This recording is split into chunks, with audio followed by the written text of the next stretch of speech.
Yes, sir. Well, I'm excited. Today's class, women and the subtlety of their sin. So we back. Yeah. Yeah. You better read. Don't be scared back there. Yes, sir. All praises. All praises. Hey, we're going to talk about this because it's readily what's the word? I don't want to use it too crazy of a word, but it's readily apparent in the body. In the body. Read Proverbs 7 and 10. We want to talk about something. I need everybody to pay attention. Pay attention. Read that. Too slow already. Come on, man. It's the book of Proverbs, chapter 7 and verse 10. Uh-huh. And behold, there met him a woman with the attire of an harlot. So the scripture is talking about women, right? This is a good scripture. It's in your welcome home packet. For all those that still have their welcome home packet, it talks about laws for women, right? This is the attire of a harlot. A woman is often seen today in attire of a harlot. Non-modest clothing, skimpy clothing, club clothing. You know what it is. A lot of your family still wear it. God forbid you do. But this is the attire of a harlot, right? But there's a key at the end of the verse I want y'all to think about. Read that. And subtle of heart. What did it say women are? And subtle of heart. What did it say the women are? And subtle of heart. It says that women are very subtle of heart. Who knows what subtle means? I know I'm throwing you a curveball. Look up the definition. It's all right. You're going to be okay back there. Subtle definition. Yeah, go to the next tab and do the definition. Definition of subtle. Because it says women are subtle of heart.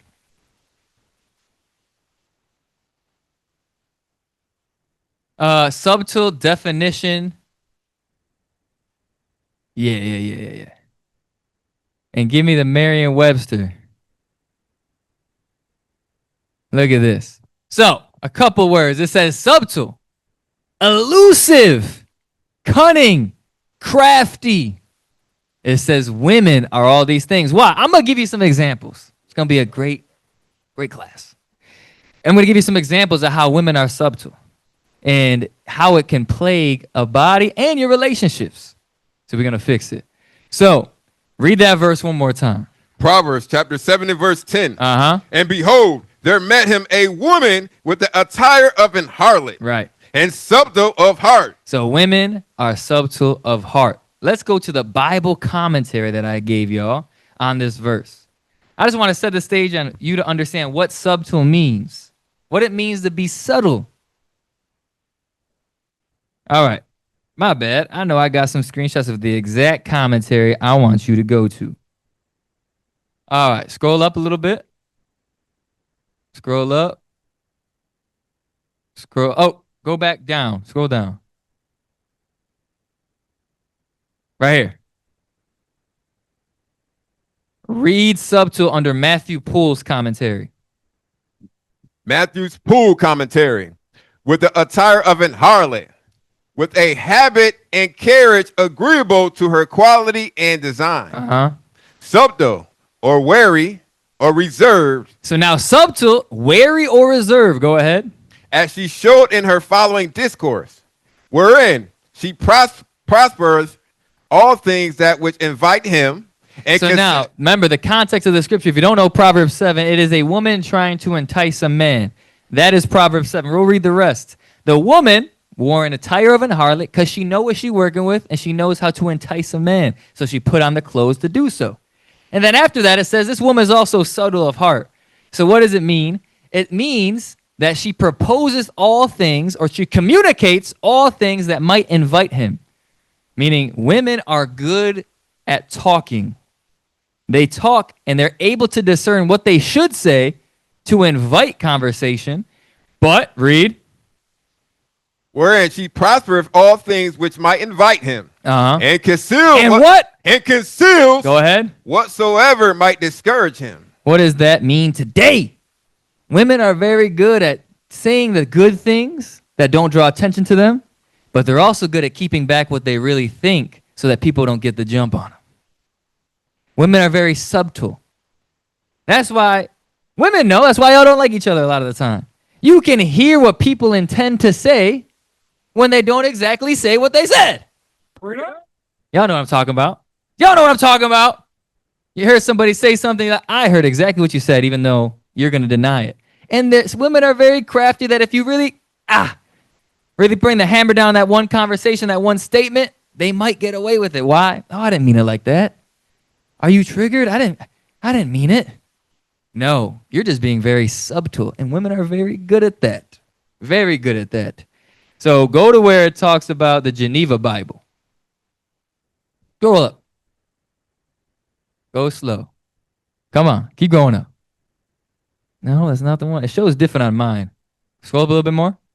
Scroll up. Okay, go down. Go down. We're going to get there. We're going to work on it.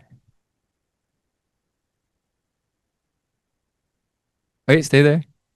Go up a little bit more. I wish I would have. Give me Cambridge.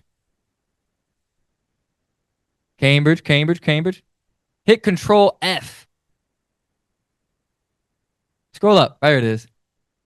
Yeah. There you go. Read that. The top one. Where it says subtle. Subtle. Hidden or kept close. So women are able to hide things very well. They're able to keep their true intentions very tight. That they only know what they really wanted to say. But they'll throw jabs. They'll say certain things. But they're very careful to say what they want to say without getting caught saying what they said. Go ahead. And so, subtle or wily, because she keeps a strict watch over her. Women are very careful, and they keep a very strict watch over what they say and how they say it. Go ahead. Because she keeps such a strict watch over her heart as not to allow its true motives and feelings to appear. So that's when y'all have them fake friendships, and you're like, you know what? I'm going to say the right thing so it seems like I like her, but the sister talking to her is like, yeah, that scowl on her face tells me otherwise. All that, subtlety. Subtlety. Now, let's talk about this subtlety, because it's very common today, and it's also common to the congregation. Get Proverbs 7 and 10 again, and we're going to read down to 22. I want to show y'all something.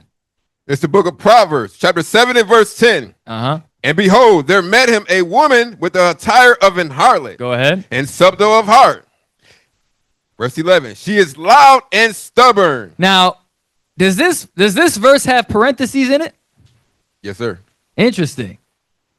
So verse 10 says the woman's got a attire of a harlot on, and she's very subtle of heart. But in the next verse, it has parentheses. Read it again. She is loud and stubborn. And her feet abide not in her house. Now is she without, now in the streets, and lieth in wait at every corner. You know why it got parentheses there? Because it's showing you the hidden motive. Even if we go back to the commentary, it says that. In the top, watch this. Read verse 13 and 14. Verse 13. So she caught him and kissed him, and with an impudent face said unto him, I love peace offerings. I have peace offerings with me. This day have I paid my vows. Keep in mind the parentheses above. I'm gonna show you how it means that. Now, once he sees her in the street, she finds him, catches him, kisses him, and says, hey, I have peace offerings with me. Let me ask you this. Kissing is what type of sin? Go ahead. Fornication, right? As soon as that happens, he says, I have peace offerings with me. Well, last time I checked, they're in the midst of sin, but she says, I have good things. I have gifts. I have peace offerings. Go ahead. Therefore came I forth to meet thee, diligently to seek thy face. I saw you from around the way. I had to come talk to you. This is the game sisters play. Go ahead. And I have found thee. I have decked my bed with covering and tapestry. So not only was that not enough, she's going to give you the whole game on how she prepared for you. This is a warning for men against strange women. She said, I decked the bed. I perfume the sheets. Go ahead. With carved works, with the fine linen of Egypt. Mm-hmm. I have perfumed my bed with myrrh, aloes, and cinnamon. These sound like the peace offerings. It sounds like it's going to be a good night. It sounds like it's going to smell good. It's going to be a nice, comfortable bed. Sister pretty. She got clothes on, showing me what she doing, what she working with. Looks good. Go ahead. Come, let us take our fill of love until the morning. That's a one-night stand. Go ahead. Let us solace ourselves with love. Uh-huh. For the good man is not at home. Who's that? Who's the good man? Go ahead, Yusuf. Her husband. Her husband is the good man. So the good man's not home. From verse 13 down to 19, it sounded like it was an enticing vibe. There was an enticing and subtle motive behind the whole conversation. I'm going to entice this man. Women know how to flirt. Trust me, women can get almost anybody they want. Because men are nasty like that. Just telling you straight up. Scripture says, all bread is sweet to a whoremonger, right? Men know when you're in the world. After, if you go out somewhere, you trying to shoot your shot with those that you want. After like 1 a.m, midnight, what happens? You take what you can get. Oh, what? You got a knot over here. You know. Now, why is that important? Because this is the enticing words that women have for men in those situations. Didn't it just say that she was subtle in heart in verse 10? But then, throughout the whole time, she's enticing a man. The entire time, she's giving different peace offerings in her mind that she can give to the man. But the parentheses in verse 11 and 12 told you who she was behind the curtain. Read that again, verse 11 and 12.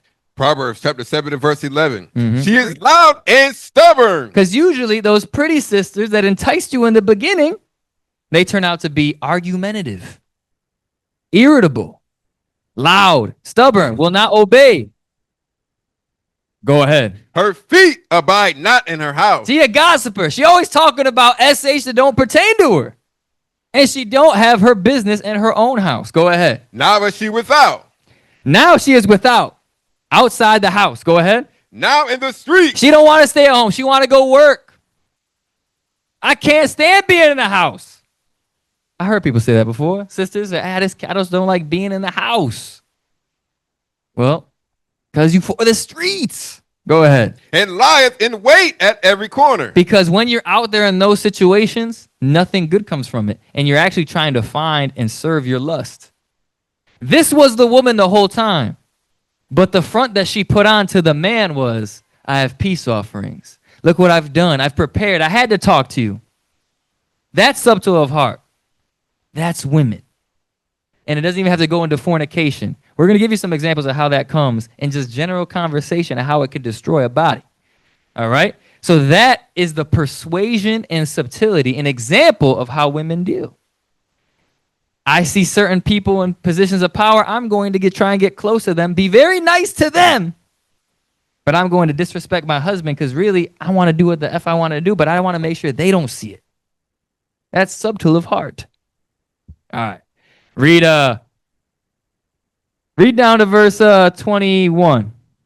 Go ahead. Watch. This was a part of the subtlety as well. Proverbs 7 verse 19. For the good man is not at home. Mm-hmm. He is gone a long journey. Right. He hath taken a bag of money with him and will come home at the day appointed. So he's gone. He on a work trip. He at work. He ain't coming home. He ain't going to come home till 8 p.m. I know his schedule, and I'm finna get it in prior to him coming back. Don't you see that on these shorts we be watching on class? Man come home from work, find his wife laid up with somebody else. You telling me this don't happen still? It does. Subtlety of women. Go ahead. With her much fair speech. With her what? Her much fair speech. Her what? Her much fair speech. Read. She caused him to yield. She caused him to yield through fair speech. Y'all know how to talk.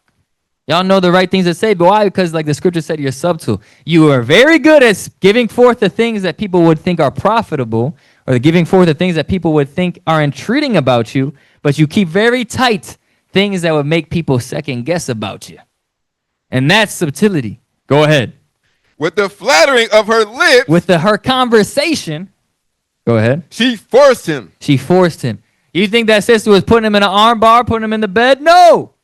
Women don't gotta force physically. Women force emotionally, spiritually, and verbally. Want to know a good way that men get caught up with their wives forcing them verbally?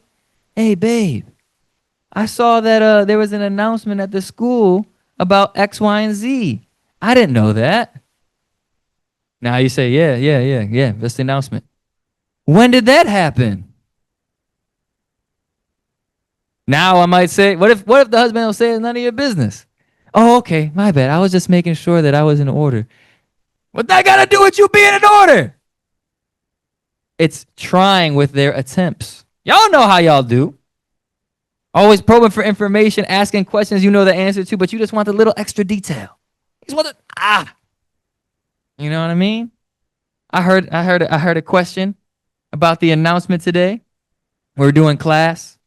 You know what I mean? That we're doing class at the school, right? So now I get questions. Well, is somebody coming? What does that got to do with anybody doing class? Well, you know, there's a Sabbath class that usually happens. The leadership usually does class. Why aren't we watching that class? All these questions. What do those questions really mean?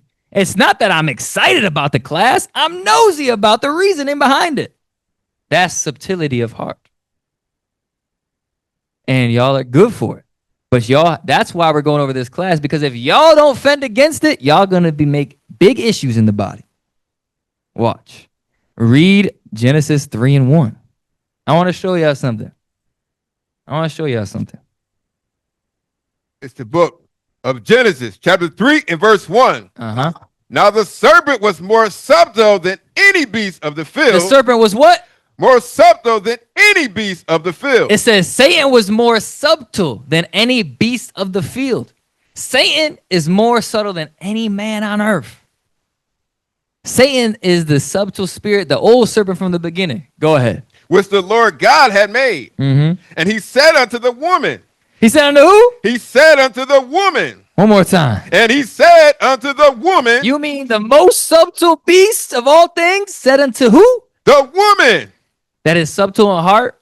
Go ahead. Yea, hath God said, ye shall not eat of every tree of the garden. Doesn't that sound like the probing questions that women give? Wait, I thought that, didn't leadership say that?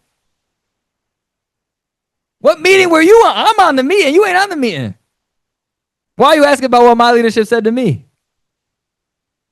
That's up to the heart. Go ahead. And the woman said unto the serpent, we may eat of the fruit of the trees of the garden, but of the fruit of the tree which is in the midst of the garden, God hath said, ye shall not eat of it, neither shall ye touch it, lest ye die. Hey, that's your husband or your husband saying, mind your business. Go ahead. And the serpent said unto the woman, ye shall not surely die. But Satan back in the equation, probing. The same way that women try to entice and make men fall by their words is the same way Satan do with y'all. Right? Now, the Bible said Satan was the most subtle spirit, and he talked directly to the woman. Why do you think that is? Get 1 Corinthians 11:3. Pay attention now. Pay attention. It's the book of 1 Corinthians, chapter 11 and verse 3. But I will have you know that the head of every man is Christ. So the head of the man is Jesus the Christ. Go ahead. And the head of the woman is the man. And the head of the woman is the man. Go ahead. And the head of Christ is God. So now we got the order, right? You got God, you've got Christ, you've got man, and you've got woman. From the top down, God is a God of order, right? Oh, everybody forgot? God is a God of order, correct? So God, Jesus, man, woman. That's where proper order comes from. What do you think? Who do you think works in reverse? Nobody wants to help me? I hear Satan, right? God, Christ, Man, woman, proper order. But what you just saw in Genesis 3 was the most subtle of beasts dealt with the woman in subtle of heart to entice the man. It's a contradiction. It's the reverse order. You know, Bishop put the umbrella up where it says God, Christ, man, woman, and then it says Satan, woman, man, God. That's what we're talking about. Because y'all don't have the continency most of the time to resist the voice in your head that tells you to do dumb stuff. And then when you get called out on it, it's I didn't mean it like that. I just thought, you didn't mean it like that. Well, then how did you mean it? Most of the time people say, what? I don't know. If you don't know why you did what you did, then who forced you to do it?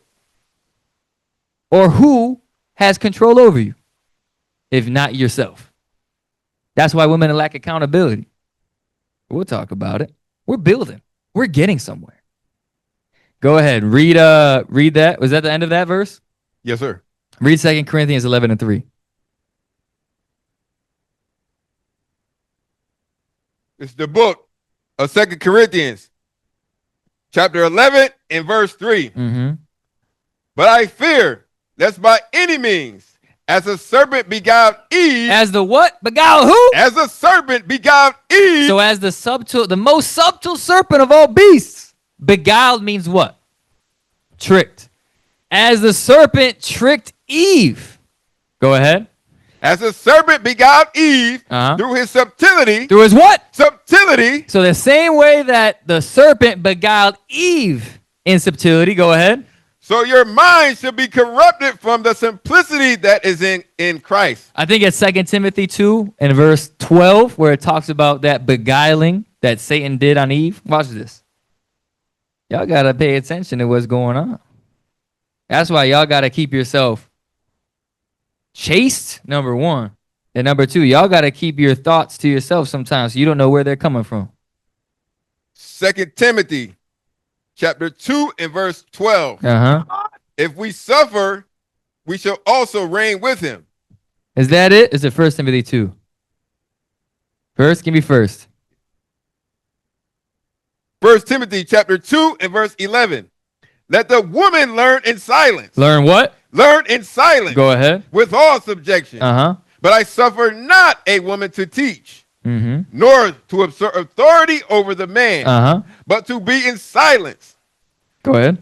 For Adam was first formed, then Why is he jumping way back to Genesis 3 if all his point is dress modest and learn in silence? Why would he jump all the way back to what we just read? Well, let's find out. Go ahead. For Adam was first formed, then Eve. Adam was first formed, then Eve. Go ahead. And Adam was not deceived. Adam was not what? Adam was not deceived. Or beguiled. Adam wasn't beguiled. He knew what he was doing, and he knew it was wrong.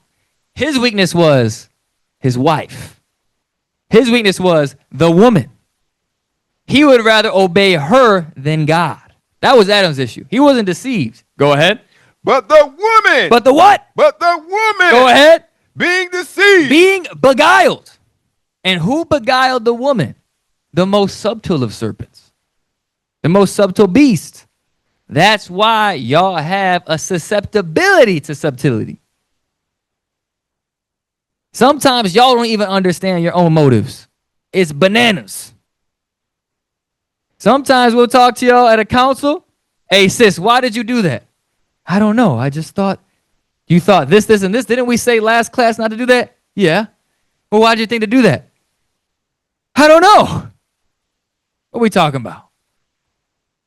Are you that not in control of yourself? Maybe.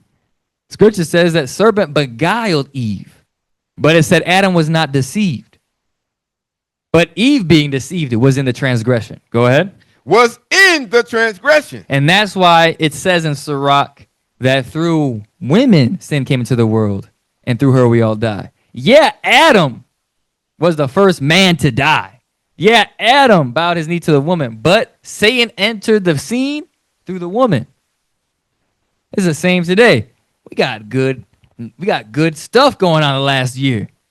We got New schools, first blitzes, damn near double productivity at men's conference.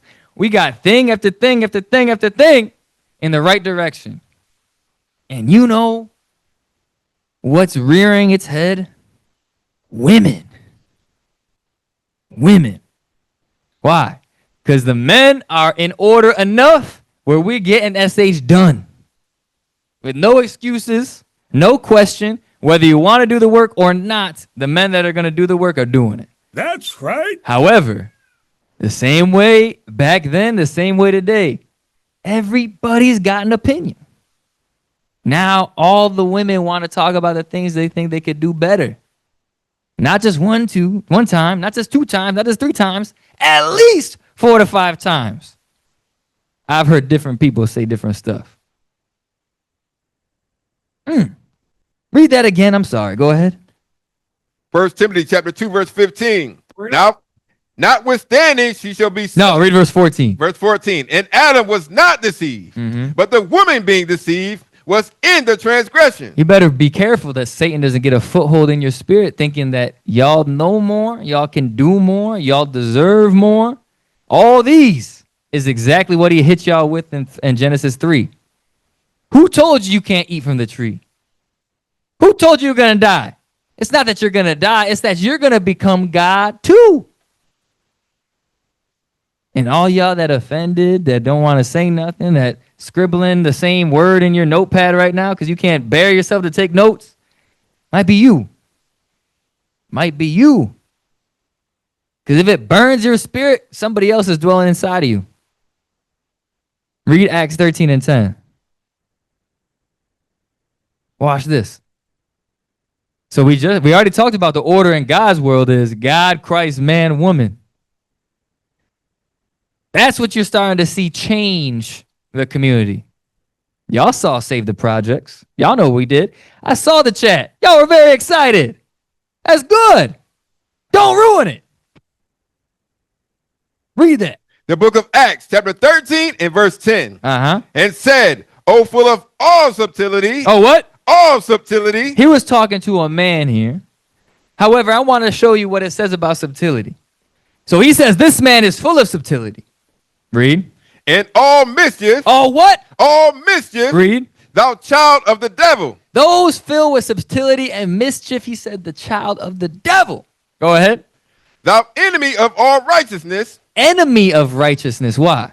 Because usually Satan, remember, scripture says that whether it be the spiritual being or the man on earth. In Revelations, it says, Satan knoweth he have a short time.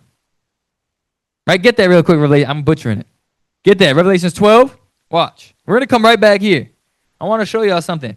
Y'all are finna be in the, what's the word? Y'all finna get played by Satan if y'all don't pay attention. Straight up. Read that. Revelations 12 and verse 12. It's the book of Revelations, chapter 12 and verse 12. Therefore rejoice, ye heavens. And no, that's not it. Yes, it is. Read. Revelation verse 12. Therefore rejoice, ye heavens, and ye that dwell in them. Woe to the inhabitants of the earth and of the sea. Read. For the devil is who? For the devil. Who? The devil. Now, obviously, this can go to Esau, right?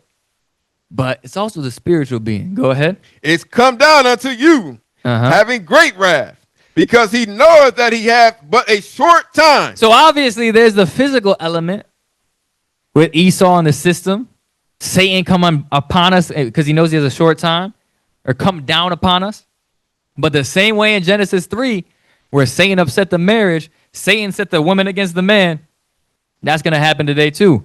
So as you see righteousness coming in the congregation, as you see new things you haven't seen before, different parameters, rules, expectations that you may not have had prior, different level of accountability, and you see the increase, what's going to come right behind that? A bunch of demons. And it ain't just going to be on this side. It's going to come from this side. Because they're going to talk about everything that should have been done different. They're going to try and figure out every inner working of the body in order to have a comment on it. And they're actually going to fight among themselves to the point it affects the rest of the body. And that's Satan working in the midst. And we'll talk about that in a second. All right? Or don't let me forget that, because we're going to talk about them not being able to deal with each other in Matthew 18s and all that, and how it's Satan. How it's the devil. And how y'all are being used in the trick bag. Y'all think y'all got your own opinions about each other, but really y'all just don't like each other because Satan in the mix. Ain't even about the other sister. It's about your lack of incontinency. Lack of continency. All right? Is that it there? Yes, sir. Go back to Acts 13 and 10. Because Satan, when he sees progress, is going to attack higher levels, higher devils. All right? A wise man told me that. He said, hey, y'all doing good in Rochester. He said, Satan's coming. I never forgot that. Think about it all the time. So we're going to play whack-a-mole with Satan. Go ahead, read that. The book of Acts, chapter 13 and verse 10. And said, O full of all subtlety and all mischief. Subtlety and mischief is a trait of who? Read.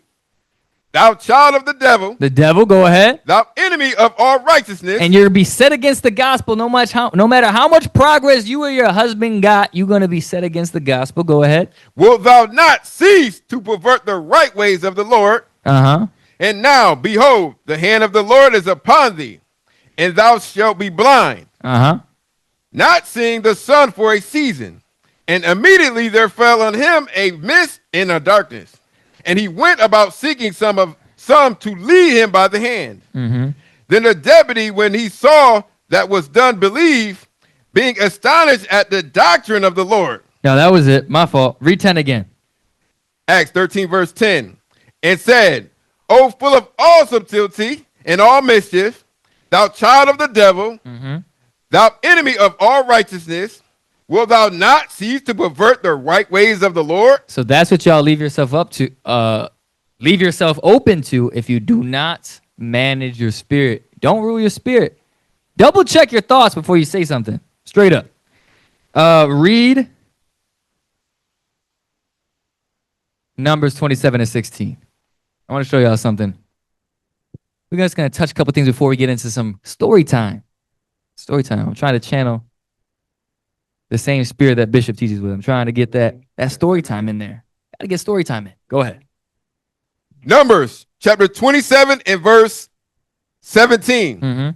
Which may go out before them, and which may go in before them. This is 17? Start at 16. Verse 16. That the Lord, the God of the spirits of all flesh. So God is the spirit, is the God of all the spirits of all flesh. That's the Lord, right? He's the God of the man, woman. He's the God of Jesus Christ himself. Every beast on earth. God of Satan himself. But who did God put in the position of authority? Go ahead. Set a man over the congregation. Read.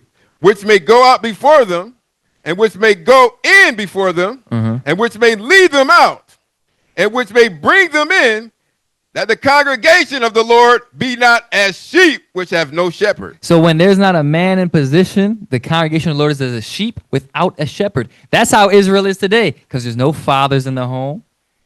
We got a lot of baby mamas. There ain't real men. There's effeminate men. Nobody's standing up. This is a microcosm of the nation as a whole. You see it. That's why a lot of y'all came to the truth. You're tired of the lowest state of blacks, Hispanics, and Native Americans. But as soon as you see progress, as soon as you see moves getting made, every idea under heaven now starts to come up and usurped that authority. That's the same thing Satan did. When God created Adam and he gave him Eve, that was it. She was to obey and be a helpmeet to him. But that wasn't good enough. That's why Genesis 3 happened. And it's going to happen again today if women do not get yourselves straight and figure out how to channel the Spirit of God and not have Satan enter the room. All right? Is that it? That was the end of verse 17? Yes, sir. Read Isaiah 3 and 12 real quick.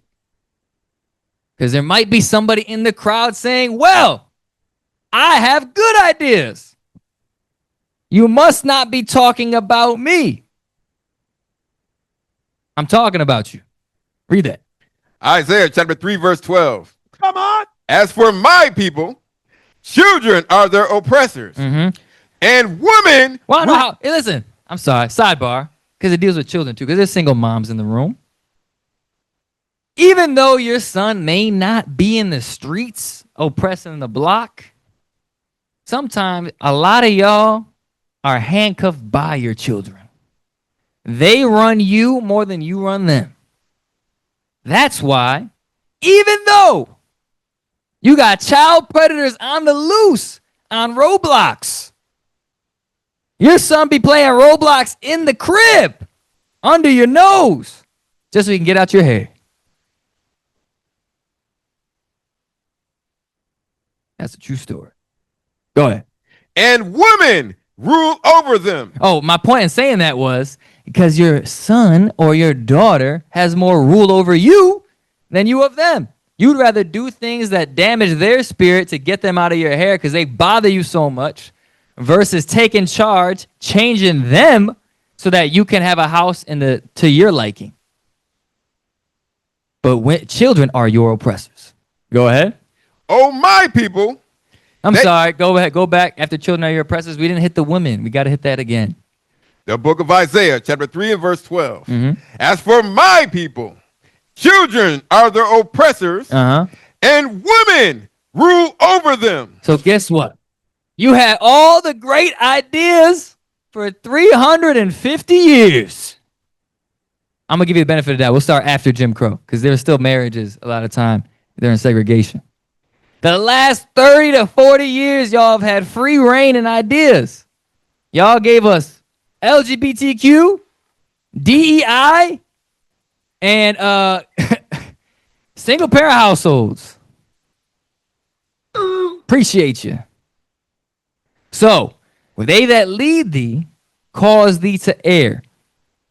Now, if y'all know me, I'm being a little harsh right now, but those that know me, I'm very open to ideas if you do it in the right spirit. I'm all about putting people in position to succeed. But when I see you try to use the subtlety on me or on people that I put in position, nah, not going to happen. You're going to get called out because that's not the spirit. The spirit is, this is an idea, yay or nay. Yay, go ahead, go forth and prosper. Nay, make some tweaks, and we roll with the tweaks. Not, I give you tweaks, and then we're just going to flip back to the original idea under a new name. It's not how it's going to happen. All right? So women leading us cause our nation to err. That's why God said, I'm the Lord of all spirits of all flesh. Now I'm going to put a man over it. And get comfortable with it. All right? Go to Sirach 3 and 24. I want to go back to that subtlety that women got because we're going to get some examples. It's the book of Sirach, chapter 3 and verse 24. This subtlety that women got, this is why y'all don't like each other. A lot of sisters don't like other sisters. Want to know why? Because y'all know y'all got ulterior motives. Watch. I'm going to show you. Go ahead. For many are deceived by their own vain opinion. So the scripture says many people are deceived by their own vain opinion. Go ahead. And an evil suspicion. And a what? An evil suspicion. And an evil suspicion. That's the person that's like, I remember what they said, but I don't think they like me. I think they were talking about me. That was kind of disrespectful how they called me out in class. I didn't hear any names. But a woman will take what I said because I mentioned their situation and say they called me out in class personally. And now you got an issue and a grievance with me. But you had no issue with the evil you did. Because somebody pointed it out. But women always have an evil suspicion and they're deceived by their own vain opinion. Why is this important? If you understand this, you'll start to understand your own mind. Watch. This is why women don't like each other. Because you'll always have evil suspicions and you think the worst about each other. All the time. That's why y'all can't play nice together. That's why y'all can't have conversations. Y'all can't work together. Somebody got to be on top and somebody got to be on the bottom. Y'all can't even just be normal peers, sisters, fighting for position. Watch this. And an evil... wait. Oh, wait, now go ahead. Read it again. I'm going to tell a story after that. And an evil suspicion has overthrown their judgment. I got to tell us a couple stories. I got to take a step back and tell a couple stories about how subtlety and evil suspicion works in y'all relationships. Watch this. So, Y'all don't know anything about Matthew 18, and y'all scaring the hell out of me with Matthew 18. Y'all be applying Matthew 18 every week, and it gets to the third and second level like on the regular. Like, oh, officer, we need y'all to mediate this Matthew 18. I'm going to let y'all know something. If y'all get past the first step of Matthew 18, when read Matthew 18, please get that. If y'all get past the first step, y'all already failing. You're failing. Because you want somebody of authority to step in and tell somebody else what to do on your behalf. That's what you're looking for. You ain't looking for to fix the situation. I need somebody else to tell this sister about herself because she's not listening to me when I tell her about myself. That's BS. Anytime you apply Matthew 18, it's for a reason. Read that.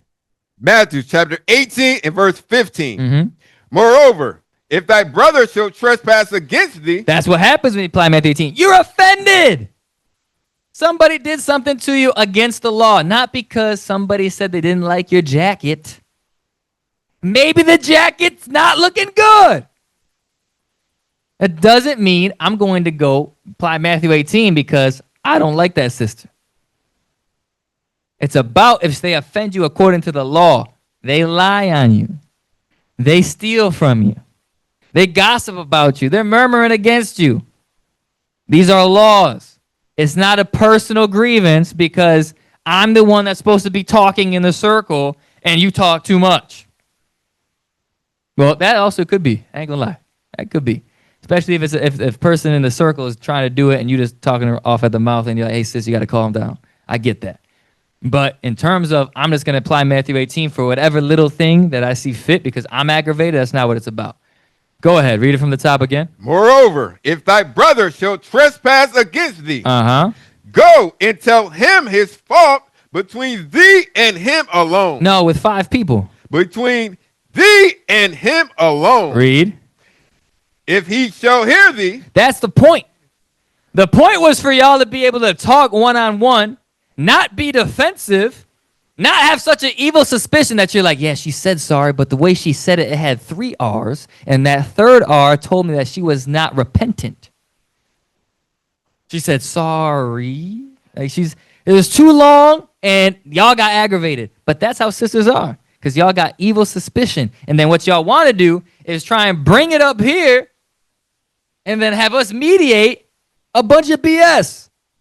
I heard the sister say this. Did you say that, sister? No, I didn't say that. Who else was there? These 3 sisters. Did they say that? One says maybe. One says I don't know. One said I was sleeping. There's 5 people, 5 different stories. What are we doing here? Can you just apologize and can you just forgive her and can we just move the F on? Let's read it again. Come on, let's read that because it's about to get hurt over here. We're about to name a bunch of stuff. Go ahead. Thou have gained thy brother. That's the whole point. It's supposed to gain them. Not, well, they didn't apply the Matthew 18 right, and I didn't like their sorry, so now I'm never going to deal with them again. You missed the point. The point was I'm going to deal with them directly because I care about our relationship enough to tell you one-on-one without talking behind your back. Because a lot of sisters say sisters are fake, right? But when somebody comes and applies Matthew 18 one-on-one, you don't want to deal with the issue, but you mad when somebody talking behind your back. Makes no sense. So I'm going to go one-on-one because I care about you enough to talk to you. Now the time you want to talk. Now when I want to talk to you, you don't want to admit it. You don't want to talk. You don't want to have a conversation. You want to argue? Go ahead. Verse 16. But if he will not hear thee, then take with thee 1 or 2 more. Is it okay that that person didn't hear you? That's not how it should be. Such things should not be named. Why is it here? Because God knows black people. You ain't going to listen to the person that's coming person to person. Hey, sis, that offended me, what you said about me. Or you did this and you did that. It offended me. Now, because you have so much pride and Satan is in the midst, you can't even accept that. And you know what? We need somebody else here because I can't stand this B. Y'all be chuckling. Wait till I tell you the stories. I'm excited. Watch this. Read Sirach 25 and verse. No. Was that it there? No, sir. No, keep going. My bad. I got to sit here for a second.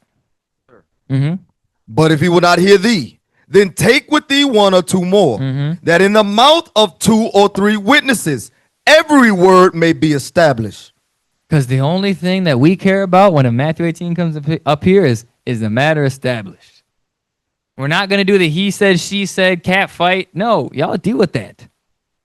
Y'all, it's way bigger than y'all. Y'all saw what we just did at Van Alker Projects. We trying to do that, but y'all over here arguing about, I don't want to give too much away, but let me say it like this. I have some stories. Can you believe that people have tried to apply Matthew 18 here, and the response from a sister that they're applying Matthew 18 with is, get the F out of my face. Oh, can you read that again where it says, if they hear thee? My bad. But if he will not hear thee, get the F out of my face. That it sounds nice in the scripture. It sounds like that's a viable option for Matthew 18. It's not, because usually it comes out like, get the F out of my face.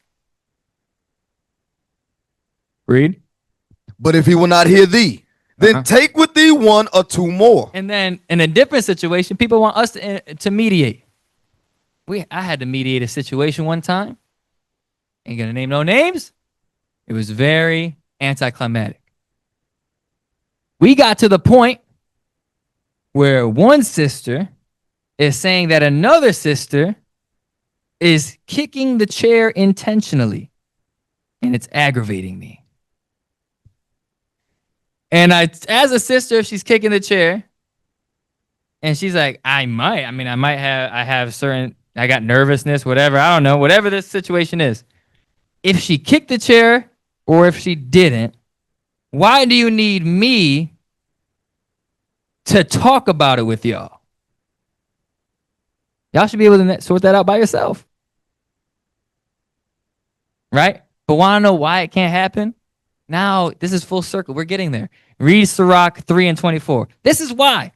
Because women are so subtle that you can't even trust the woman in front of you because you know how demonic you are. That, you know what? She says she's sorry. I don't believe it.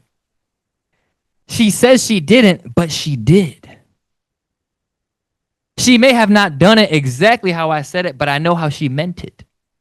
Watch, read that. I'm telling you. Sirach 3 verse 24. For many are deceived by their own vain opinion. Why? Because Satan is in the midst. He's the most subtle of all beasts on earth. So now in your head, you thinking things are real when they never happened. I'm not saying that somebody in that situation probably didn't kick you. I could really neither care here nor there if it was an accidental kick or she was intentionally tapping the seat. The point is that it's so ingrained in your head, it becomes your primary focus. That in the face of everything that we're dealing with, we go out to the street, we teach, we got to save the projects, we trying to do different things in the community, we trying to do different things at the colleges, we trying to fundraise, we trying to go to different countries, we trying to teach. And the one thing at the top of our mind is, I need to make sure leadership intervenes with this. Hey, bro, come on now, dog. Come on now, dog. Read. And an evil suspicion. That evil suspicion? Why are y'all always so suspicious about each other? And the motives on why sisters do it? I know sisters. I know how sisters are.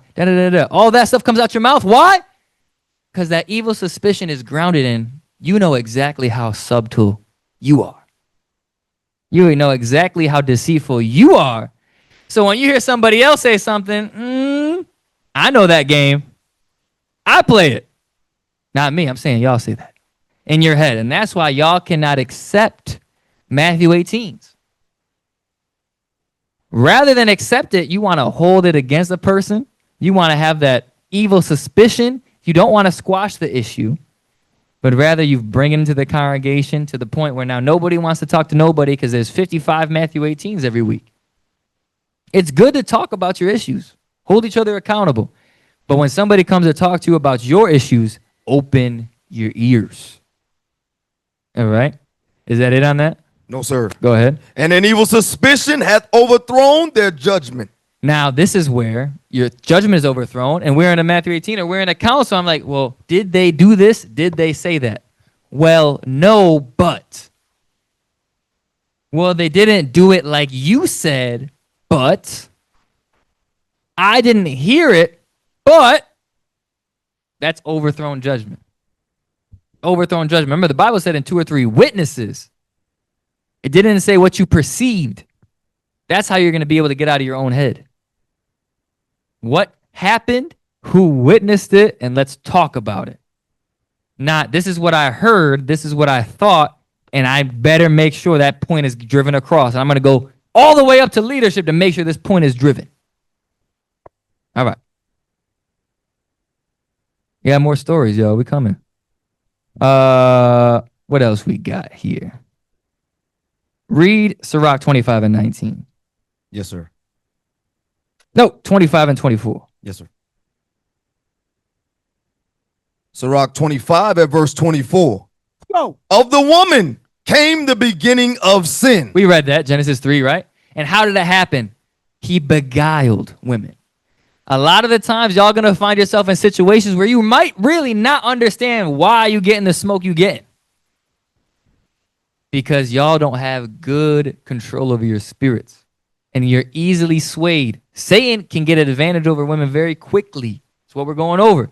That's why it's called the subtilities of their sin. Because sometimes y'all don't know what y'all doing is that off. Go ahead. Of the woman came the beginning of sin. Uh-huh. And through her, we all died. So that should put some pause in your spirit. Like, I want to really focus on what I need to get myself together and make sure I don't talk off at the mouth. I'll tell you, I could go on. A lot of stories. Have y'all ever heard, how many of y'all are on social media? Social media. Okay, I got another story for you. It said from the women came off sin. So we're not just talking about usurping authority. Women have a gateway to a lot of different sins. Like fornication, we read that in Proverbs 7, right? Y'all ever heard of the social media trend?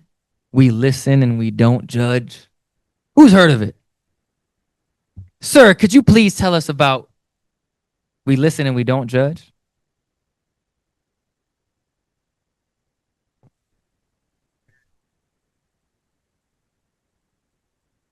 Oh, yeah. Get the mic. Help him with the mic. Now we got people in the building that run mics. Go ahead. Shalom, leadership, Most High in Christ's blood. What is we listen and we can't judge? So we listen and we don't judge it's a trend where people reveal their things that about themselves that they're ashamed of in front of their peers, and their peers just say, we listen and we don't judge. So now, if you're on social media, what is the majority of those things that are shared? Things that they've done sexually with others. So the trend is predominantly a trend about sexual immorality and people not judging that nature. Yes, sir. Okay. Can you believe that we had sisters playing We Listen and We Don't Judge with the young daughters of Sarah? Damn! Can you believe it? Hey, listen, I don't care if you're talking about that one time you crossed the road without looking both ways. It's not about what you talked about in the game. It's the origination of the game itself. Because now if that's the first time that little girl's played We Listen and We Don't Judge, and they're on YouTube and they hear that, what do you think they're going to do with that video? Watch it. You've now opened up their mind to a new game they've never played. Now when I go on social media and see it, oh, that's a game I played on the set. Let me listen. And now you're hearing all kinds of sexual immorality. Yeah, we had that. In the matter of a month, we got people kicking seats. We got people playing We Listen, We Don't Judge with little girls. We got people saying, get the F out my face. It's amazing out here. Amazing. I want you to read this real quick. Read it, Ecclesiastes 1:15. Watch this. Ecclesiastes 1 at verse 15. Come on. That which is crooked cannot That which is what? crooked. We listen and we don't judge. It is a crooked trend. Why? Because we're talking about sexual immorality. Women says, I've slept with 5 guys in one night. We listen and we don't judge. Now, I'm going to judge that shit. My bad. That SH. But we trying to make it wholesome. Go ahead, read. That which is crooked cannot be made straight. But we're going to reinvent it. Read. That which is wanting. Nah, man. You read it again when we have those questions. I know you knew. It's okay. Read it from the top. Yes, sir. That which is crooked cannot be made straight. No, we're going to reinvent it. And that which is wanting. Yo, you know how I want him to read it? Yes, sir. All right, go ahead. Jeez, Louise. That I which know is- you're upset. It's okay. Go ahead. That which is crooked cannot be made straight. Uh-huh. And that which is wanting cannot be numbered. So that which is crooked cannot be made straight. Don't bring that BS in here. Don't do that. Not around my daughters. I had to say it out loud. You got other people's daughters you're playing the game with. You ain't even got daughters. Damn. Jesus. Read Sirach 25 and 19. We got more stories. I'm not crossing them off as I go. Go ahead. Yes, sir. Sirach 25 at verse 19. Oh, my bad. I got another story about that. I didn't finish that story. Can you believe it? The only reason we know about that story is because, get that scripture in Ecclesiastes where it said the bird telleth the tale. Where is that? Get that, Ecclesiastes. It's in like 7 through 10 around there. It talks about the little bird. Try that. I don't think that's it. This is the only reason why we get that scripture. The only reason we even know about this story, y'all, is because a little bird came in the form of a 5-year-old boy playing with his phone, playing with his mom's phone, waving it around. But the phone happens to be recording. So the kid's walking around recording stuff, 5 years old, don't know what the hell he's doing. He just happens to pull it up. We listen and we don't judge. We like, what the hell? Tell me God ain't real. Go ahead, read that. Ecclesiastes 10 at verse 20. Curse not the king, no, not in thy thought. So the Bible says don't curse the king in your thought, meaning don't spread heresy, don't blaspheme, don't do anything, any evil with your mouth, even though you think you're in privacy. Go ahead. And curse not the rich in thy bedchamber. Because you think you're in private. You think nobody hears you. Go ahead.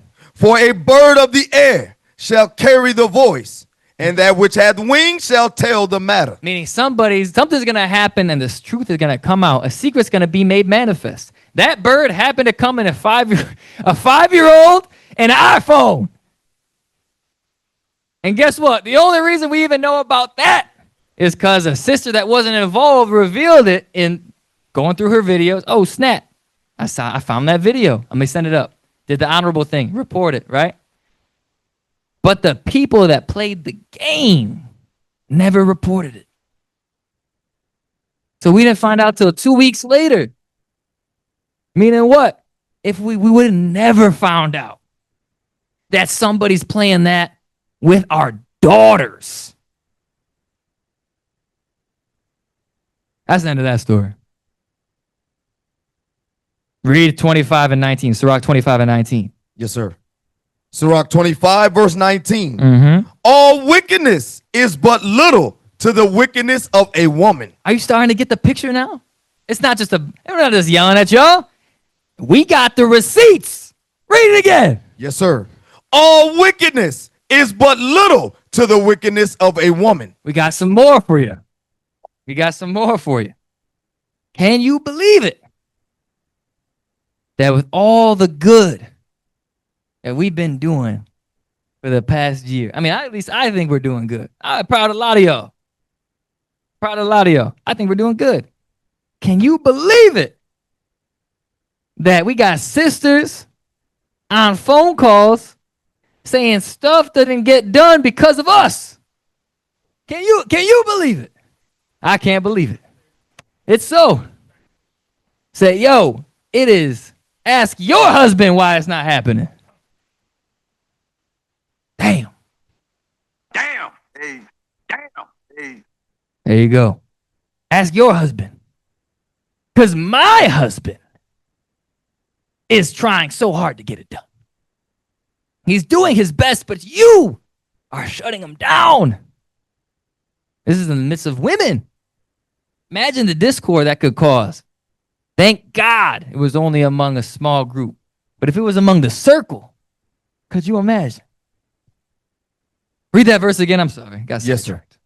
All wickedness is but little to the wickedness of a woman. And the only reason she felt okay with saying it was because the information came from her husband. I don't think my wife don't know nothing.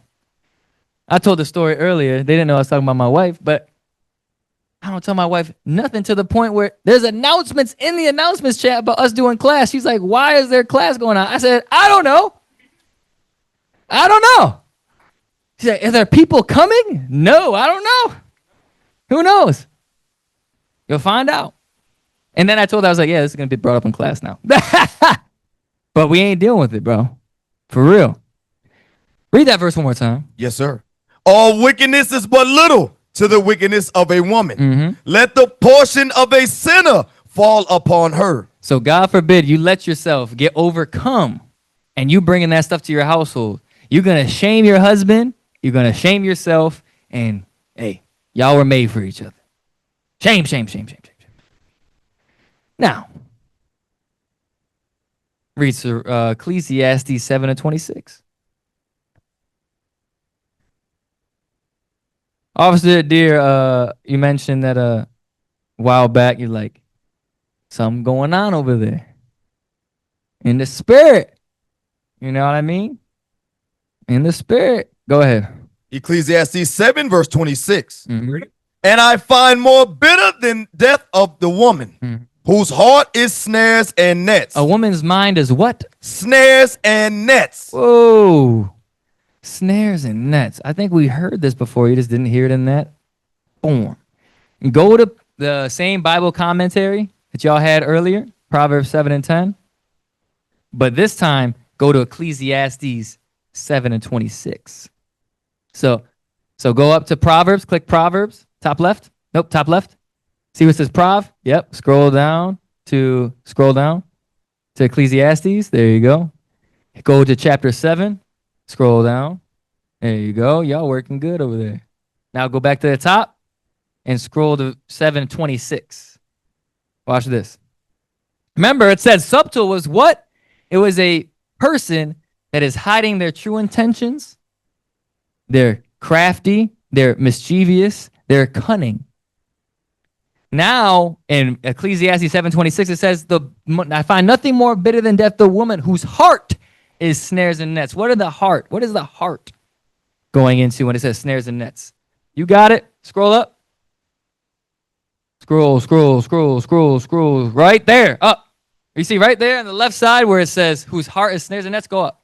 Watch this. No, right there. Yeah, it's got to scroll down. I'm sorry. Now read that whole paragraph. Watch. Whose heart is snares and nets. This is what it means when hearts are snares and nets. Go ahead. Who being subtle of heart. Being what? Subtle of heart. Deceitful. Beguiling. Trying to force people with their words. Go ahead. Proverbs 7 and 10. Oh, that's a precept. We just looked at that. Yes, sir. Is full of crafty devices to ensnare men. Everything we're talking about. All these examples. You lining men up, even if men weren't involved. Why do I say that? Think about it.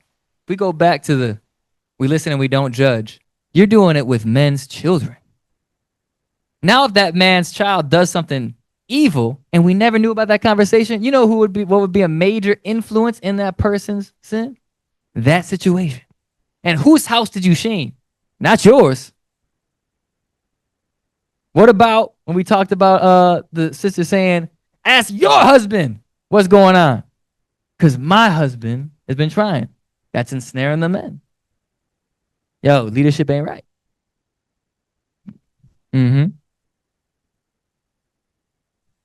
Even with the listen and don't judge, because we heard the game got changed, not the title, but the thought to change the game lets us know that you knew it was wrong in the first place.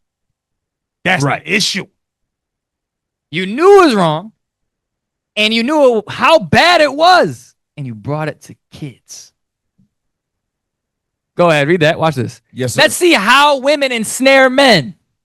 All you husbands better listen up. And if you're single, you better figure out how to find a wife that doesn't do this. Good luck. Go ahead. Yes, sir. And her hands, either by gifts or... So a woman's going to ensnare men by gifts. Didn't it say in Proverbs 7, I brought peace offerings. It said, my bed is perfumed. I got this, I got that. I've been waiting to talk to you. It sounds good. It sounds very good. It sounds honorable to be like, you know what? I want to get stuff done. I'm going to speak on the behalf of my husband. It's perceived in your mind. You could be like, hey, I should do that. Not knowing that you ensnared and you beguiled by saying, go ahead. Or rather by lascivious actions. Now that's women that are enticing, right?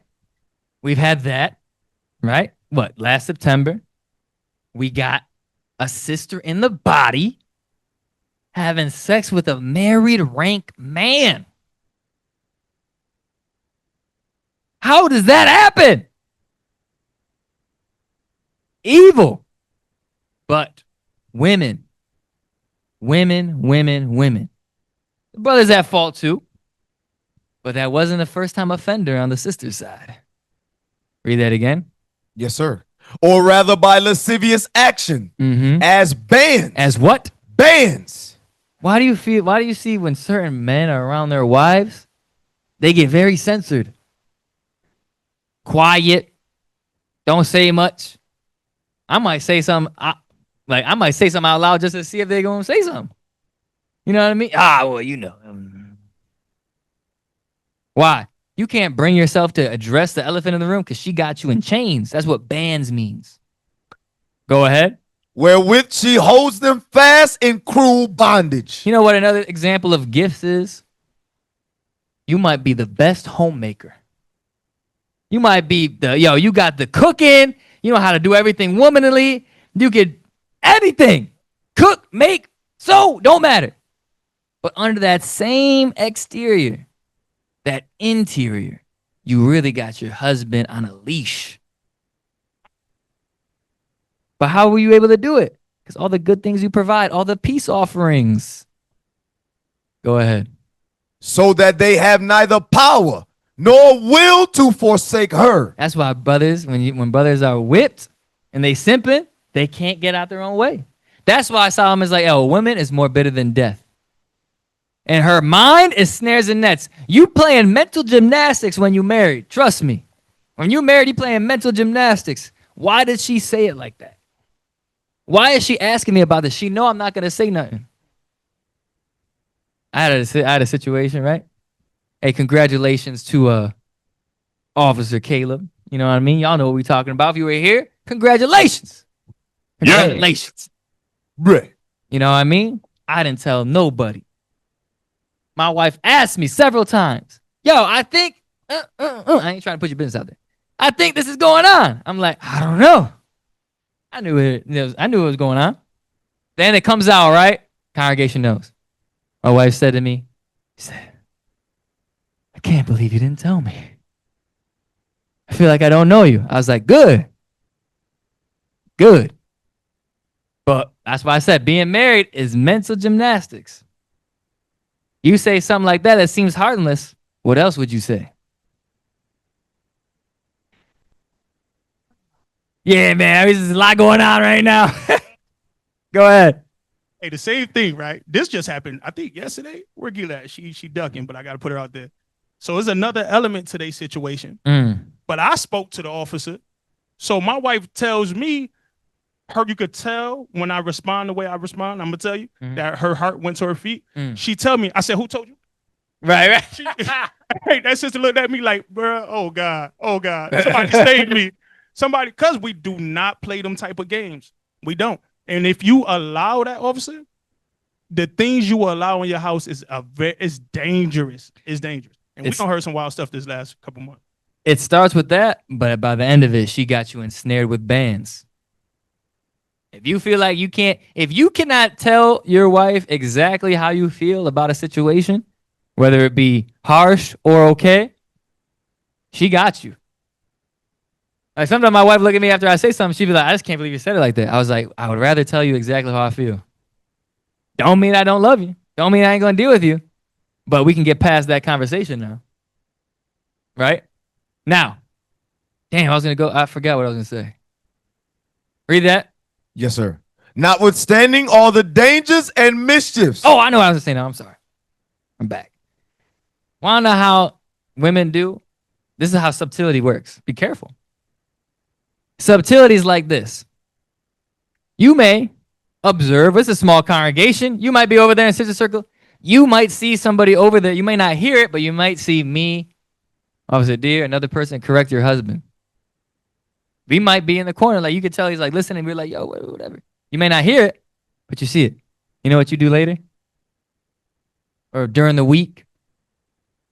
They on a meeting. Hey, let's say it was me. Let's say I did it. I'm the culprit. I had a situation. I dealt with your husband in the back. It was in the cut, but you little nosy, putting your head through the window of IT, you see it. You know what you're gonna do during the week? Hey, my lord, did you call Officer Joshua this week? And then he might be like, no, I didn't. But you already know what you saw. It must have been bad. That's what you thought. So why'd you ask the question in the first place? Because you just wanted to know what happened. And you want to know how bad it was without asking. Did you call him? No. In your head, you're like, must have been bad. You should call him, babe. I'll get to it. Yeah, he really upset.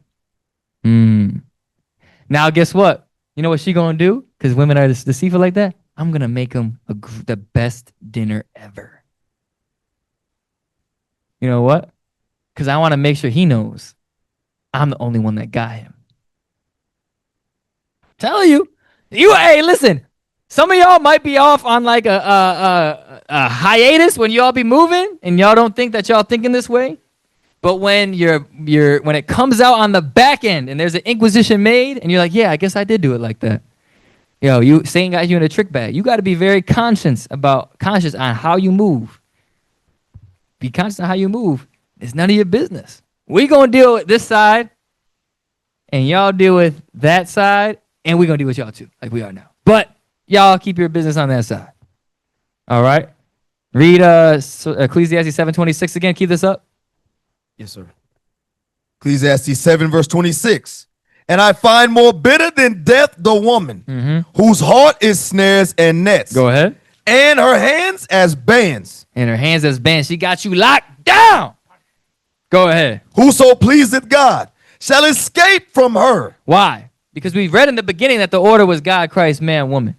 A man that's going to rule his house will escape from her bands and her attempts and her tricks because he's going to see him ahead of time. He's not going to fall by it. Yeah, it might be a little bit crass and the moment might be a little bit direct, but that directness is keeping both y'all out the BS because you don't know who in the driver's seat sometimes in your mind. All right, read that last part where it says they will not have the power to forsake her. Go ahead. Yes, sir. So even though a woman got snares and nets, traps for you, and she got you locked down, whipped, and simping, go ahead.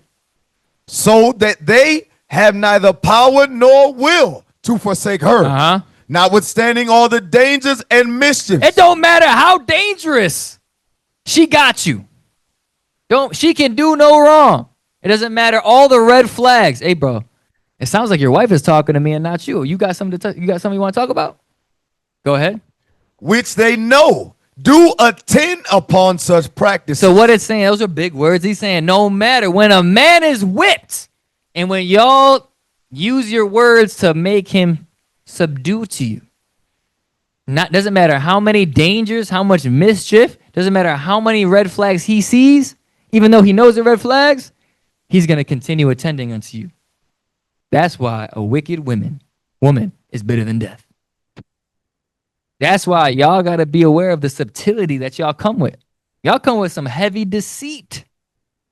Another story, one of the councils that we did, there's a sister that they have a grievance. It's another Matthew 18. We touched on Matthew 18 is not, they don't got to go to no second and third step. Deal with your sister. It's annoying. But, and again, sisters, not dealing with each other, right? And a situation comes up and the sister blatantly just needs to like admit some fault.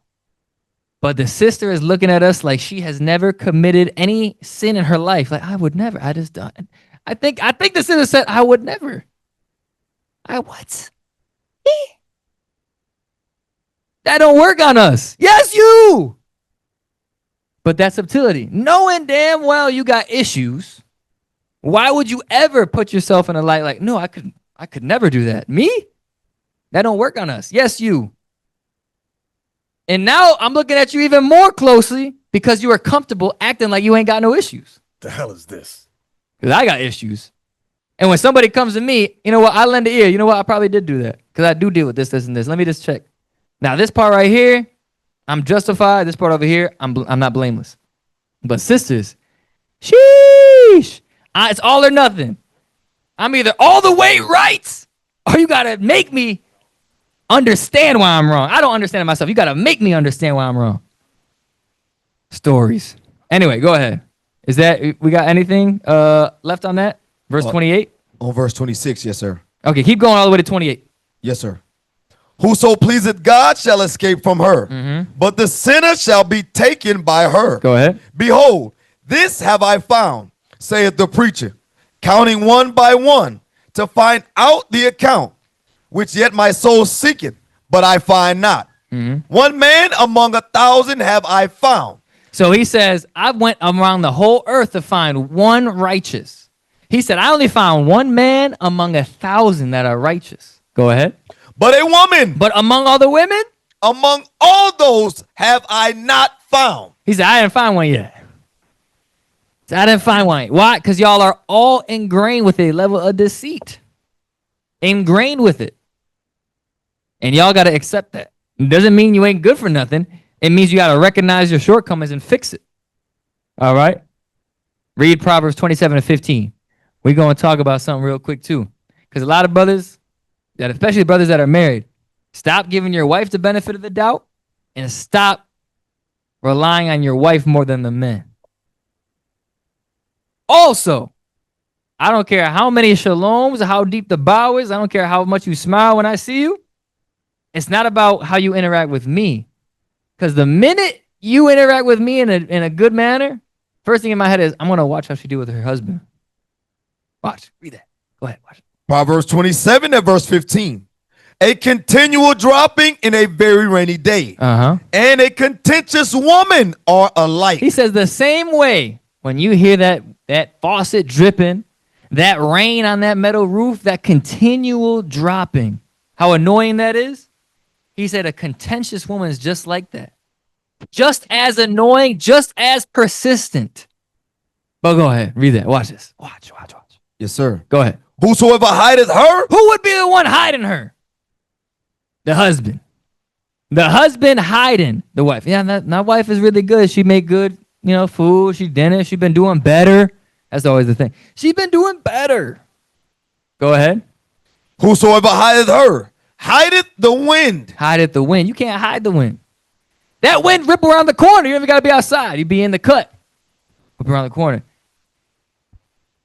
Why am I saying that?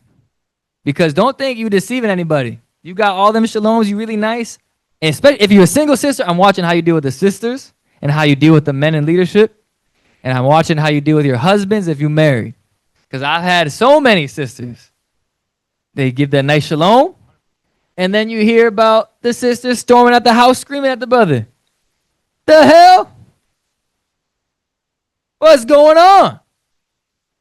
Because really, that's the subtlety in your heart. Why would you feel more inclined to have respect to me or another person of authority that visits or at the table or among the men than your own husband? Want to know why? Because your husband lets you get away with certain stuff. And you being subtle of heart is, let me get ahead of everybody else. Because if they see me for who I am, it's going to blow up my spot. And if they get hands on my husband's going to deal with me different. And that's why you might be given the best shaloms of all time. Because you in your head know, these are the people I got to make sure I put a good face on for. But this dude at home, he annoys the SH out of me. That's subtlety of heart. Again, mischievous. All right, where were we at? Is that it? No, sir. Got some more. Oh, yeah, the next verse. That's a good one. Go ahead. Yes, sir. Whosoever hideth her, hideth the wind, and the ointment of his right hand, which bewrayeth itself. You ever smell somebody's cologne or perfume before they walked in the room? That's what it says. The perfume of a person, the cologne of a person berays itself. You don't need to be around them. You don't need to see them. You could smell it.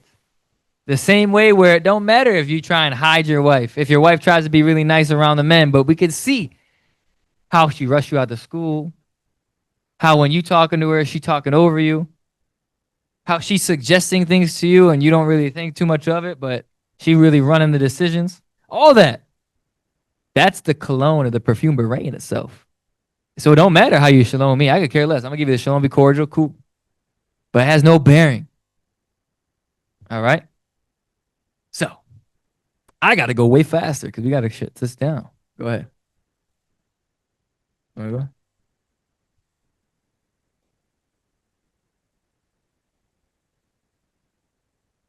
Read verse 17. Yes, sir. This is what Officer was saying is you're being subtle and you know if we ever get a hold of your husband, he's going to deal with you differently. Watch this. Verse 17. Uh-huh. Iron sharpeneth iron. Read it again. Iron sharpeneth iron. So you know he get around us. We're going to address your evil to him.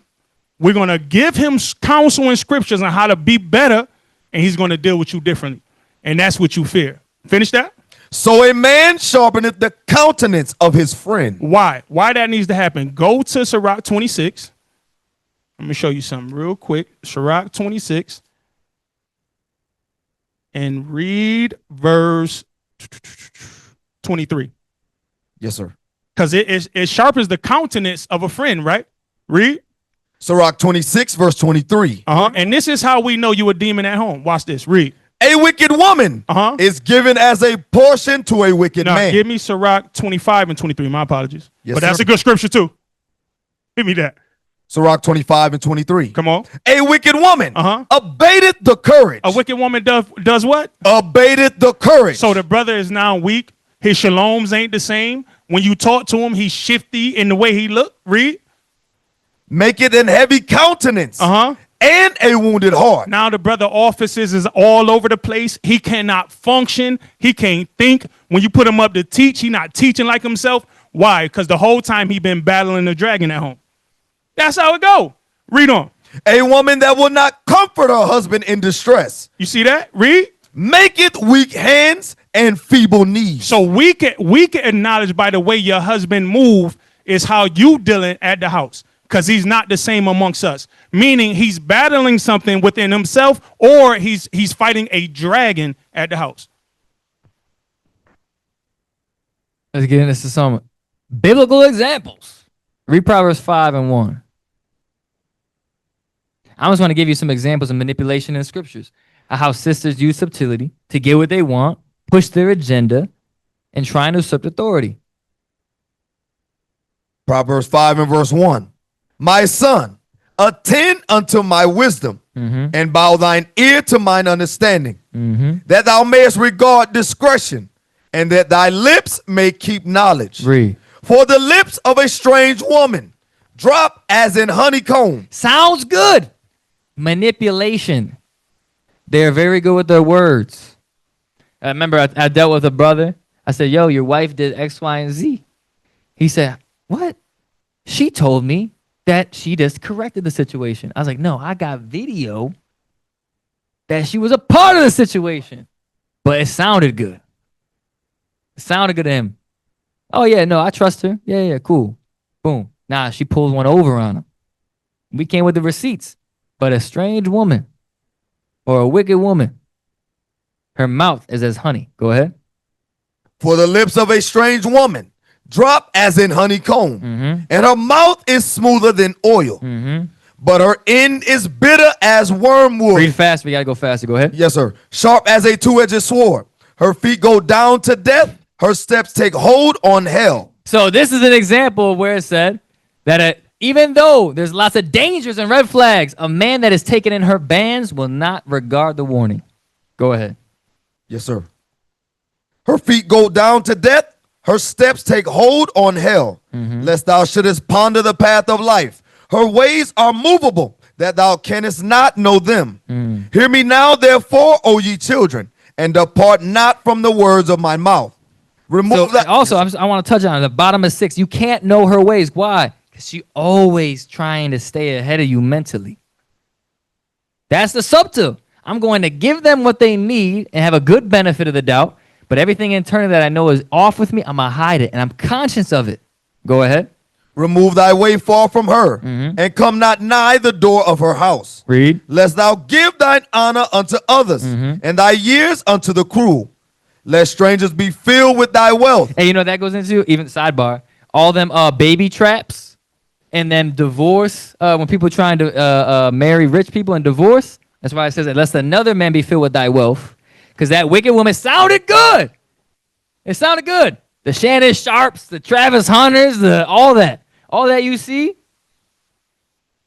that's a woman getting one over on somebody. It sounded so good. They were able to entice. I got peace offerings, but at the end of the day, I'm coming for that money. I'm coming for what's it say? I'm coming for the bag. That's it. That's the sidebar, though. Sidebar. Sirach 9:2-4. Here's other examples of how women entice. In this scripture to say attempts. Go ahead. Yes, sir. Sirach 9 verse 2.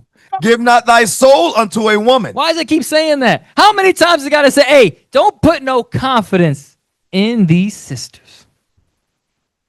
And you got to stay 2 steps ahead of them. Why? Go ahead. To set her foot upon thy substance. Meet not with an harlot, lest thou fall into her snares. Same thing. Go ahead. Use not much the company of a woman that is a singer. Don't be around them as much, a singer, because that's something that's sought for in a woman, right? You got your different performers, but go ahead.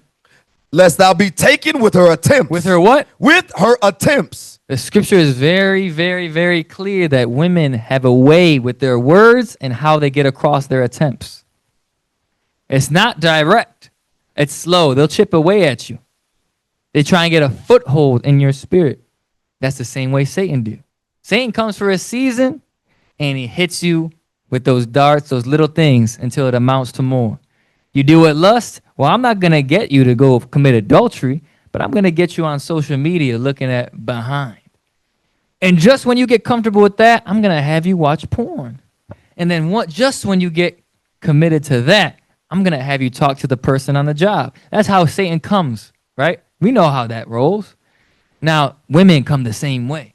He may not tell me if I ask him what's going on in the school, but if I ask him certain questions and he gives me enough information, I could draw a picture. And when he tells me what's going on, after that, then I can start manipulating the narrative. That's how sisters rule. Remember, the most subtle of all beasts dealt with the woman. That's why she's subtle of heart innately.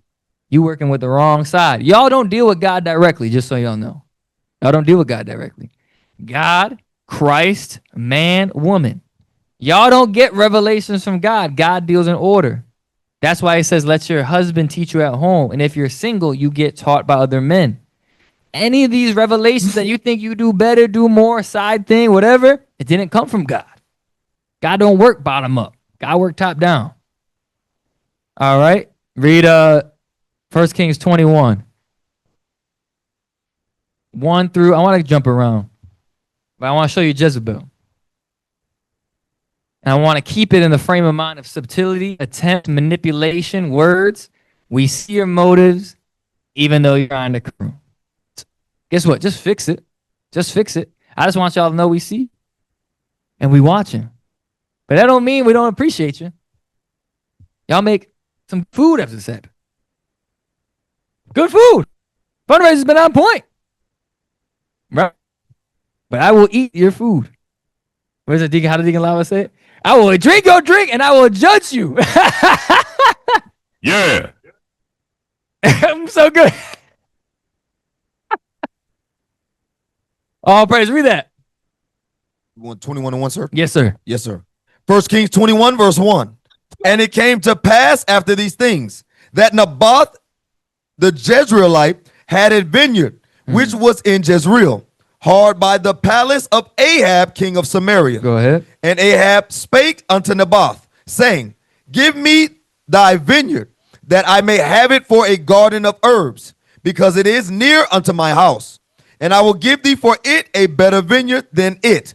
Or, if it seem good to thee, I will give thee the worth of it in money. Read. And Naboth said unto Ahab, The Lord forbid it me, that I should give the inheritance of my fathers unto thee. So he was trying to extort the brother. I want your land. I'll give you different land. I'm the king. Abide. He says, no, I don't want to take that land. Now Ahab goes back to the crib, being denied the offer. Go ahead. And Ahab came into his house heavy and displeased because of the word which Naboth the Jezreelite had spoken to him. For he had said, I will not give thee the inheritance of my fathers. So he's upset he didn't get the land. Go ahead. And he laid him down upon his bed and turned away his face and That's would your man. eat no bread. Hey, that's a sign. If your wife run you, you definitely an effeminate man. Because my man walked in the house like his day was shattered, laid in bed, rolled over and said, I'm not hungry. Can you believe it? Can you believe it? That's crazy. So they come together. They come together. An odious wife and a soft man. They come together. Come in pairs. Go ahead. But Jezebel his wife came to him and said unto him, Why is thy spirit so sad? Why are you so down? Go ahead. That thou eatest no bread? I make the best food for you. I got these bagels. Go ahead. And he said unto her, Because I spake unto Naboth the Jezreelite, and said unto him, Give me thy vineyard for money, or else, if it please thee, I will give thee another vineyard for it. Read. And he answered, I will not give thee my vineyard. And Jezebel his wife said unto him, Dost thou now govern thy kingdom of Israel? So she putting a battery in his back. Aren't you the king? Aren't you the king? Hey, sister will put a battery in your back. Aren't you a man? Why would you let them talk to you like that? Why would you let them tell you, like, we don't need no counsel. We don't need no help. There is powerful niggardry at work here. Yes, sir. Hey, sisters would be like, oh, I could never. The way y'all men talk to each other, I could never. That's how they do. Yo, That's how we they had do. that situation. Yo, another story. That's another story. There was a story. No, y'all might know. It was public. There was a message in the Daughters of Sarah chat. Should I go this far? Are you sure? Okay. All right. So there is a Daughters of Sarah chat, right? There's a message. And there was a sister. They were mentioning about, how they deal with the men, how they try not to be disrespectful to the men. And a sister said, my husband is not like the men at the school. He allows me to explain myself when the men at the school don't. First of all, I thought all the men should be in one spirit. That's what the Bible say, right? I thought the scripture said, give not women the liberty to gad abroad. That's what I thought. But the men at the school, they don't allow me to explain myself. But my husband does. And what happens when you let the woman explain herself? Read. Arise and eat bread, and let thine heart be merry. Come on, baby, eat. I will give thee the vineyard of Naboth the Jezreelite. When a woman knows what you want and what's getting hindered, she'll go to war for you, whether it's in wickedness or not. She'll get you what you want. And she'll do it behind your back. She won't even tell you the plan. She just trying to work from behind, working you like a puppet. That's why you can get to the point where somebody says, well, my husband is doing what he can. Ask your husband. That's this right here. I said, didn't you do everything that was required? Well, don't worry. I'm gonna make it known. Go ahead, read. So she wrote letters in Ahab's name. Or went on phone calls. And sealed them with his seal. And sent the letters unto the elders and to the nobles that were in his city, dwelling with Naboth. And she wrote in letters saying, proclaim a So she took on his identity to get him That. Hey, we've had that in the body too. Would you believe it? We had a sister get put out of the body. I got to do it. Hey, wickedness of the women. I want to make sure y'all know that we see y'all, but we going to help y'all. But if the minute you buck, boy, we're going to remind you of everything that's happened. So there was a sister. A lot of y'all don't know her.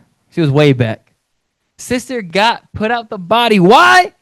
Because she used a different phone number and started texting sisters, her berating to be the camp leader at the time, saying you got put out. Boy, ain't no way, boy. Oh, No way. you know what's going on. He got his identity stolen. But come on, identity theft. Somebody get the insurance. But a sister took a burner phone, her son's phone, and said, this is Officer so-and-so. You have been put out the body. Knowing damn well that is a sister in the body. So that's what Ahab dealt with. His wife wrote letters in his name. We've had a sister write letters in a camp leader's name saying, you put out the body. Can you believe it? Read. And she wrote in the letter saying, proclaim a fast and set Naboth on high among the people, and said to men, sons of Belial, before him, to bear witness against him. Read faster, come on. Yes, sir. Thou didst blaspheme God and the king, and then carry him out and stone him that he may die. And the men of All right, so she made a whole situation. She was going to not only forge his signature, she's going to make sure she commands wickedness to be done in his name. We're going to lie on this brother. We're going to make sure it's a lie that's a sin worthy of death. We ain't even going to do a sin that's restored double. No, we're going to do a sin worthy of death to get him out the way, and then my Lord's going to take this house. That's evil. But read verse 25. Watch this. 20? 25. Yes, sir. Verse 25. But there was none like unto Ahab. There's nobody like this weak ass man. Go ahead. Which did sell himself to work wickedness in the sight of the Lord, whom Jezebel his wife Whom what? Jezebel his wife Did what? stirred up. That is something that y'all could do in wickedness. You could either stir your husband up to righteousness or wickedness by how you complain about people in the body or by how the works you do in the body. You could be doing good and provoke your husband to good works, or you could be sitting in the cut doing this type of stuff and bringing shame to your house. Or his house, rather. All right? Another thing, let's go. Judges 16, 4 through 20. You're going to read pretty fast. I got to get this done and over with. Judges 16 at verse 4. Oh. And it came to pass afterward that he loved a woman in the valley of Sorek, whose name was Delilah. So Samson loved Delilah. Go ahead. And the lords of the Philistines came up unto her and said unto her, entice him and see wherein his great strength lieth. Hey, yes, sir. Sometimes your wife ain't even on your team. Ain't that something? Boy, This- no way, boy. This man's wife was dealing with Wait, other wait. brothers, and the other brothers were like, hey, entice him to tell you his strength so we can overcome him. Go ahead. And by what means we may prevail against him, that we may bind him to afflict him, and we will give thee every one of us 1,100 pieces of silver. And Delilah said to Samson, tell me, I pray thee, wherein thy strength lieth, thy great strength lieth. That's what we were talking about earlier, where a woman will say something to get information. They sit in there, he's like, hey, tell me where your strength lies. She's trying to entice him with his words. Tell me a little bit extra about what's behind the curtain. Go ahead. And wherewith thou mightest be bound to afflict thee. And Samson said unto her, if they bind me with 7 green withs, that they're never dry, then shall I be weak and be as another man. He didn't tell her the secret to his strength. He kept that tight. There are certain things you don't tell your wife. And it's everything that has to do with the body is number one. Go ahead. Then the lords of the Philistines brought up to her 7 green withs, which had not been dried, and she bound him with them. Now there were men lying in wait, abiding with her in the chamber. And she said unto him, the Philistines be upon thee, Samson. And he brake the withs as a thread of tow is broken when it toucheth the fire. so his strength was not known. Yo, where'd they get the idea for those green whips from? From her. It was only him and her in the conversation about that. They could have brought chains. They could have brought rope. They brought that. Why? Because she gave up the information. Go ahead. And Delilah said unto Samson, behold, thou hast mocked me and told me lies. Don't they make you feel bad when you don't tell them something? Babe, why won't you tell me? I won't tell nobody. Is it really that serious? They make you try and make you feel bad for not giving them all the information. That's subtlety. That's subtlety. Go ahead. Now tell me, I pray thee, wherewith thou mightest be bound. And he said unto her, if they bind me fast with new ropes that never were occupied, then shall I be weak and be as another man. Delilah therefore took new ropes and bound him therewith, and said unto him, the Philistines be upon thee, Samson.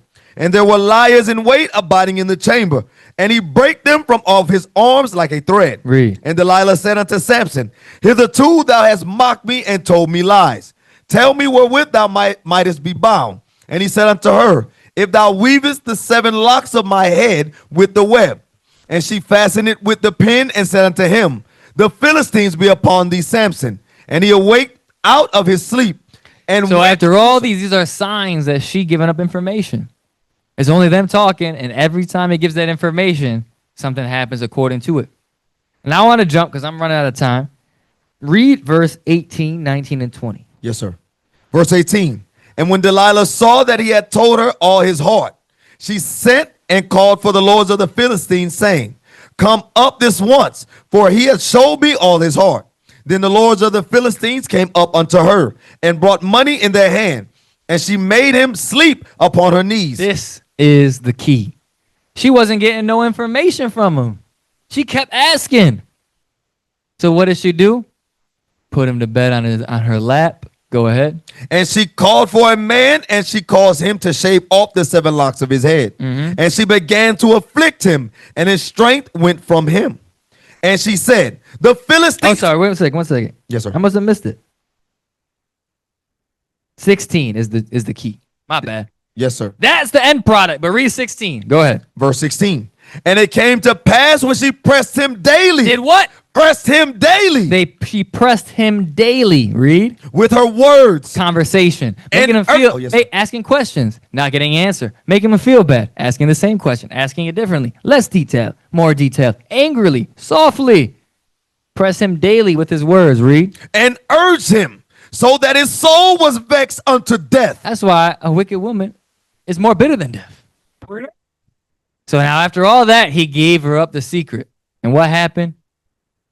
He gets caught by the Philistines and gets put to death. Don't speak everything to your wives. Women are very subtle of heart. What they're saying to you isn't exactly what they mean. They 10 steps ahead. They try to be, at least. Read Proverbs 30 and 22. Here's another example of that. They be doing wickedness in the background and look at you crazy when you confront it. That's what Delilah. He didn't want to give her no information. She made him feel bad for it. Now, this is the extreme version. We've had this happen too. Go ahead. Proverbs 30, verse 22. For a servant when he reigneth, and a fool... No, 30 and 20. My bad. Yes, sir. Proverbs 30 and verse 20. Such is the way of an adulterous woman. She eateth and wipeth her mouth, and saith, I have done no wickedness. Boy, listen. So she did it, and she was still headstrong enough to say it never happened. That's how subtle women are. We had that. Remember when the council, when the brother already gave all the information? And we were like, yo, sis, why would you not talk about this adultery? He said, well, me and him made a deal, and we are going to take it to the grave. Boy, ain't no way, boy.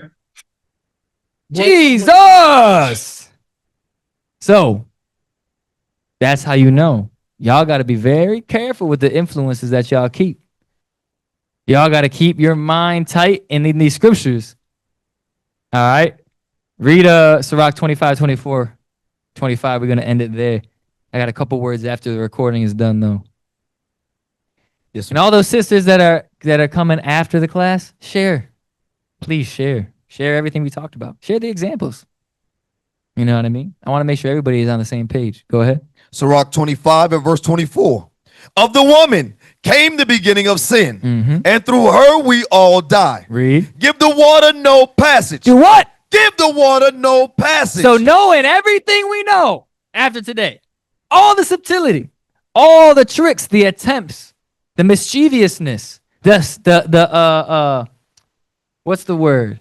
When somebody is like prone, the amount of, what's a prone? That's another word for prone. Somebody's prone to something. I use big words. Habits, thank you. The habitual subtlety of women. Now that you know that, thank you. Leave me out there to dry. He's supposed to be the source. When you understand, yeah, see? Yeah, that's how the spirit. See, when you understand the habitual subtlety that women got, read it again. Yes, sir. Give the water no passage. Don't give them space. Don't give the water no passage. And water, you got to be watertight to make sure water don't leak. That means you got to be very mindful. Give the water no passage. Go ahead. Neither a wicked woman liberty to get abroad. Watch your wives, sisters, watch each other. Single sisters, make sure you get under the tutelage of somebody that's more senior. Make sure you get counsel because you need to be under a watchful eye. Because obviously, from the beginning, y'all were subject to subtlety. Y'all were subject to being beguiled. Don't look at us crazy because we're calling out the wickedness. Don't do that. Because you're looking at us crazy for saying the issues, but you didn't have no issue when the sin happened. And that's why we got to take it there. All right, so that's going to be the end of this class. All right, with that, we say shalom.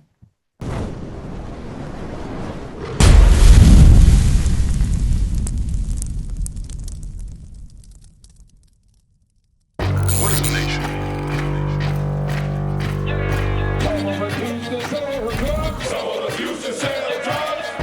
Nation is men leading by example.